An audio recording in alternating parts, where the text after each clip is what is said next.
इलाज की आड़ में धर्म परिवर्तन को हवा। यीशु के नाम पर लोगों को ठीक करता था यह पास्टर।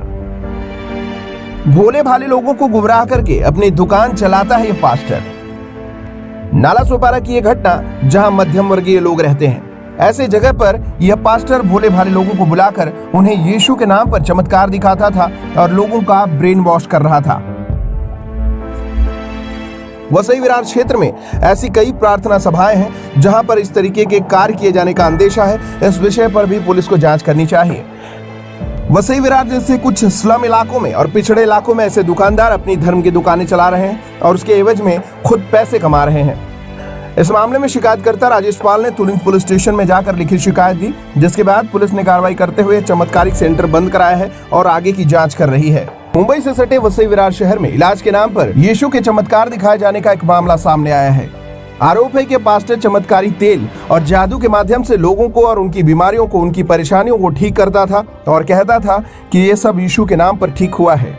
विभिन्न धर्म के लोगों को अपने यहाँ बुलाकर उन्हें ठीक करने का दावा करने वाला व्यक्ति अंत में उन्हें यीशु को महान बताने और यीशु के माध्यम से उनकी परेशानियां दूर करने की बात करता था। तो आइए मिलवाते हैं उस पास्टर से जो यीशु के नाम पर आपका बवासीर भी ठीक कर देता है, आपके पैरों के जख्म भी ठीक कर देता है, सैलरी इंक्रीमेंट भी हो जाता है, माता पिता को मारने पीटने वाले बच्चों को भी सुधार देता है। बच्चे छोटे हों और अगर उसमें विकास नहीं हो रहा है तो सिर्फ चमत्कार के द्वारा उनका विकास भी कर देता है। ऐसे बहुत सारे लोगों के बयान हम आपको सुनवाने जा रहे हैं, सुनिए। में काम किया था, इतना मेहनत करता था, ईमानदारी से काम करता था। वहाँ पे मुझे एक रुपए के लिए बहुत सुनाया गया। मैं पास्टर को रो रो के बताता था कि मैं इतना ईमानदारी काम कर रहा हूँ, तो भी 1 रुपए के लिए मेरे बहुत मेरे पे बढ़ते थे। लेकिन मैं पास्टर बोलते थे कि तो हिम्मत मत हार, पेशेंस रख और वही पे रहे। तो मैं वैसे काम करता रहा। फिर लॉकडाउन के बाद मेरा काम छूट गया और फिर मुझे एक नया जॉब मिल गया था। मैं वो जॉब पे लग गया। उसके बाद यहाँ पे कलिसिया पे ज्वाइन हुआ। जॉब पे लग के मुझे अभी 4 ही महीने हो गए थे। 4 महीने हो गए और फिर ब्रदर ने एक बार यहाँ से भविष्यवाणी की थी कि यहाँ पे किसी की तरक्की हो रही है, उसको प्रमोशन दिया जा रहा है, उसकी सैलरी बढ़ रही है। परमेश्वर को मैं कोटि कोटि धन्यवाद देता हूँ। 3 महीने जॉब हुए, मैंने उम्मीद रखी थी 500 या 1000 रुपया बढ़ा के सैलरी,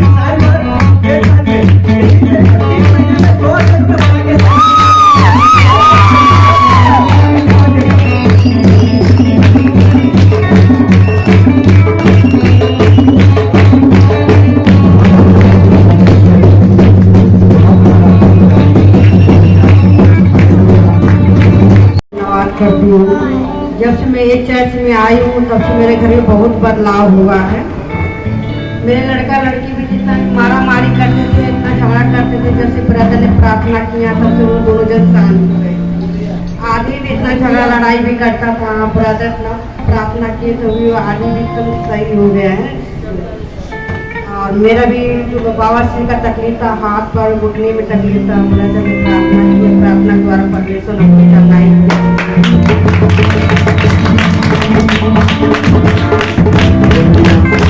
के बाद उसका एक्टिविटी स्लो था, बाकी बच्चों जैसा नहीं था 4थे महीने में पलटी मारना या गर्दन पकड़ना। तो धीरे धीरे हुआ, लेकिन जब ब्रदर आया था वो पलटी भी नहीं मार रहा था। तो जैसा हम लोग ने पास्टर को बताया कि प्रेयर करो पास्टर, इसका एक्टिविटीज मतलब उसको गर्दन भी लेट पकड़ा 7 महीने में और पलटी भी अभी तक मारा नहीं। तो जैसा पास्टर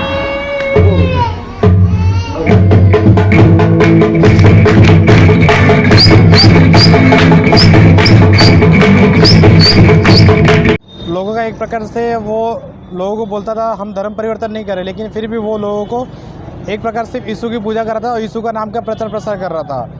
पिछले 3 महीनों से मैंने उसको कंटिन्यू देख रहा था, वो लोगों का उपचार करता था। पिछले 1 हफ्ते पहले जब मेरे पैर में दर्द चालू हुआ तो मैं भी उसके पास गया। उसने उससे 50 रुपये लिया और नारियल का तेल दिया इलाज करने के लिए, लेकिन उससे कोई फ़र्क नहीं पड़ा।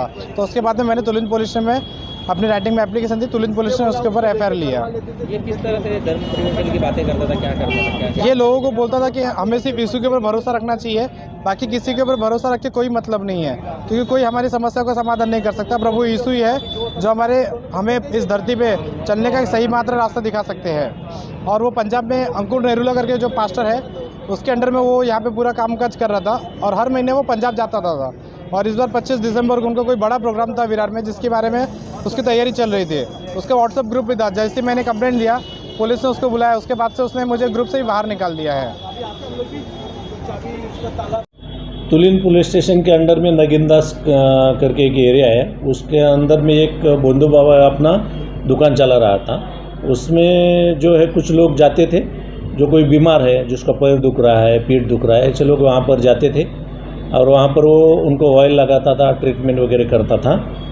तो जब हमको खबर मिली तो हमने एफआईआर दाखिल कर लिया और फिर उसके बाद वहाँ जा कर के देख लिया तो वहाँ पर उसका ट्रीटमेंट वगैरह करने का काम चालू था और हमने उनके ऊपर एफआईआर दाखिल किया है। उसका मोबाइल लिया, उसको ताबे में लिया था, उसको नोटिस दे करके छोड़ा है और मोबाइल है वो हम एपीएसएल को भेजने वाले, उसमें कुछ वीडियो वगैरह है वो हमने अभी कलेक्ट की है। सर ये गए कितने दिनों से वहाँ पे आपकी दुकान चला रहा और किन लोगों की तकरार आई, कितने लोग? लोगों की कंप्लेंट तो हमारे पास एक ही थे, मगर वहाँ पर जो है वो काम कर रहा था, ये जो क्लिनिक चला रहा था, तो उसके बारे में अभी जो वो गाले का मालिक है उसकी इंक्वायरी करने के बाद वो तय होगा कि वो उस कब तक शुरू किया था। सर इस तरह के झांसे में लोग अक्सर फंस जाते हैं, फिर उसके बाद पुलिस स्टेशन आते हैं, पर उनको कोई आह्वान करना चाहेंगे ऐसे लोगों से दूर रहने से? मैं हमारे पुलिस डिपार्टमेंट की तरफ से जनता को आह्वान करना चाहता हूं कि अगर आपको कोई बीमारी है, आपका पैर दुख रहा है, पीठ दुख रही,